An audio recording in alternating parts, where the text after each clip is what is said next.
Assalamualaikum warahmatullahi wabarakatuh. Perkenalkan kami dari kelompok PPL SMA Negeri 4 Kota Jambi. Pada video kali ini kami akan mempresentasikan hasil observasi penggunaan pendekatan teaching at grade level di SMA 4 Kota Jambi. Sebelum itu izinkan saya untuk memperkenalkan anggota yang ada di kelompok kami. Yang pertama saya sendiri Jihan Fauzia, kemudian saya Lia Sari Anggraini, saya Nurul Amin, Saya Albay Kepala. saya Nurma Kiki. Oke, jadi pada kegiatan kali ini kami melakukan yang pertama yaitu analisis modul yang digunakan oleh salah satu guru di SMA 4 Kota Jambi. Kemudian kami melakukan observasi kelasnya dan yang terakhir kami melakukan sesi wawancara.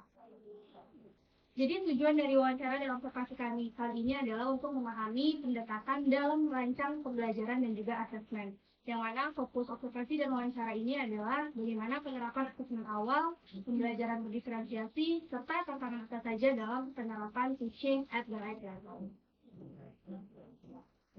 Pada analisis modul ajar, kami menemukan ada tiga komponen inti yang dibuat oleh guru tersebut. Yang pertama, modul ajar memuat informasi umum. Yang kedua, modul ajar memuat tujuan pembelajaran. Dan yang ketiga, modul ajar tersebut memuat kegiatan pembelajaran.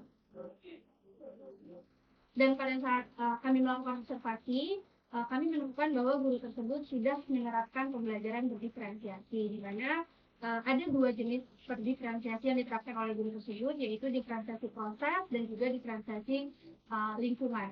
Di diferensiasi proses, guru tersebut melakukan variasi dalam bagaimana bagaimana aktivitas pembelajaran tersebut dilakukan. Ya, mulai dari bagi peserta didik dalam grup, kemudian ada juga permainan game edukatif, serta individual activity. Dan yang kedua ada diferensiasi lingkungan. Jadi guru tersebut sudah berusaha untuk menciptakan suasana pembelajaran senyaman mungkin, yaitu dengan membagi kelompok dalam berdasarkan karakteristik dan juga minat bakat peserta. Baik, selanjutnya akan disampaikan oleh Maria. Baiklah, pertanyaan pertama yaitu mengenai pertimbangan Ibu dalam merancang pembelajaran dan asesmen. Nah, dalam merancang pembelajaran dan asesmen, hal pertama yang dipertimbangkan adalah menganalisis CP yang diterapkan pada kurikulum Merdeka. Setelah menganalisis CP, maka akan dibentuklah APP. Setelah itu, beliau merumuskan tujuan pembelajaran yang akan dituangkan pada modul ajar. Dalam membuat modul ajar, hal pertama yang harus dipertimbangkan adalah mengenai karakteristik peserta didik. Karena bagaimanapun, metode dan strategi yang akan diterapkan pada modul harus sesuai dengan karakteristik peserta didik. Kemudian, dalam membentuk asesmen, hal itu harus disesuaikan dengan keterampilan dan pemahaman peserta didik. Karena asesmen yang terlalu sulit maupun asesmen yang terlalu mudah bisa menghambat perkembangan peserta didik. Kemudian, pertanyaan yang kedua mengenai apakah beliau, Ibu, melakukan asesmen sebelum merancang pembelajaran?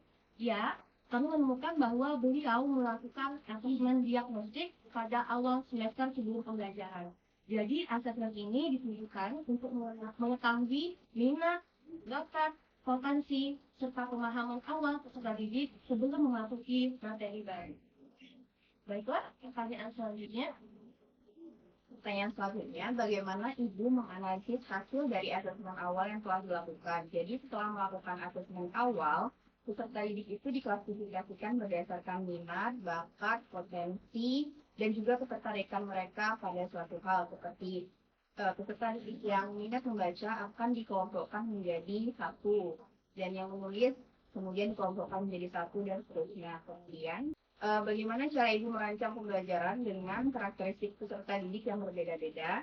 Setelah didapatkannya hasil dari asesmen awal berupa kuesioner, kemudian Ibu mengklasifikasikan peserta didik berdasarkan profil mereka. Kemudian, merancang pembelajaran sesuai dengan yang pertama capaian pembelajaran. Setelah capaian pembelajaran dilihat dan dianalisis, kemudian Ibu menentukan tujuan pembelajaran yang akan dicapai oleh peserta didik. Setelah menentukan tujuan, lalu menentukan ATP sesuai dengan CP dan TP tadi. Setelah itu barulah melakukan pembelajaran berdiferensiasi proses dan juga lingkungan. Baik, pertanyaan selanjutnya, apakah asesmen awal sangat membantu ibu dalam meningkatkan efektivitas pembelajaran? Jadi, setelah melakukan wawancara, kami mendapatkan informasi bahwa asesmen awal ini sangat membantu guru tersebut dalam merancang pembelajaran secara menyeluruh. Kenapa? Sebab pembelajaran ini setelah melakukan asesmen awal, pembelajaran akan lebih efektif karena disesuaikan dengan minat dan juga profil dari masing-masing peserta didik. Sehingga peserta didik ini menjadi lebih percaya diri dalam belajar dan juga termotivasi karena sudah sesuai dengan kebutuhan masing-masing mereka. Selanjutnya, apa kendala atau tantangan yang Ibu temui dalam melakukan asesmen awal? Nah, di sini ada dua tantangan yang guru tersebut temui dalam melakukan asesmen awal. Pertama adalah menentukan strategi. Jadi, menentukan strategi ini merupakan tantangan yang ditemukan oleh Ibu tersebut karena setiap siswa itu memiliki karakteristik, minat, dan juga gaya belajar yang berbeda. Jadi, agak sedikit sulit untuk menemukan strategi yang tepat untuk mereka. Kemudian, tantangan yang kedua adalah metode pembelajaran. Jadi, selain strategi, metode pembelajaran juga merupakan salah satu tantangan yang guru tersebut temui. Karena untuk memenuhi kebutuhan masing-masing peserta didik, maka diperlukan metode pembelajaran yang cocok untuk memenuhi kebutuhan yang masing-masing peserta didik tersebut yang berbeda-beda. Baik, selanjutnya untuk pertanyaan, apakah Ibu setuju dengan penerapan TRL dalam pembelajaran bahasa Inggris, terutama di kelas Ibu sendiri? Jadi jawaban Ibu tersebut yaitu tidak setuju dan tidak menerapkan TRL di kelas karena terlalu memperketatkan peserta didik. Namun Ibu tersebut memilih untuk menerapkan pembelajaran diferensiasi berdasarkan profil belajar, yaitu berdasarkan minat, bakat, dan gaya belajar. Misalnya untuk minatnya membaca atau berdasarkan minatnya untuk berolahraga. Jadi dalam pembelajaran bahasa Inggris, misalkan untuk pembelajaran compound sentence, peserta didik diberikan kesempatan untuk membuat kalimat berdasarkan minatnya mereka sendiri. Ya, jadi misalkan mereka membaca, jadi membuat kalimat dan berhubungan dengan menulis, misalnya gitu. Sebenarnya untuk olahraga juga seperti itu, membuat kalimat yang berhubungan dengan olahraga. Ya, selanjutnya untuk dokumentasi. Ya, di sini dokumentasi saat wawancara dengan guru yang saya wawancara observasi. Selanjutnya untuk ini guru sedang melakukan melihat dan membagi peserta didik berdasarkan minat dan bakatnya.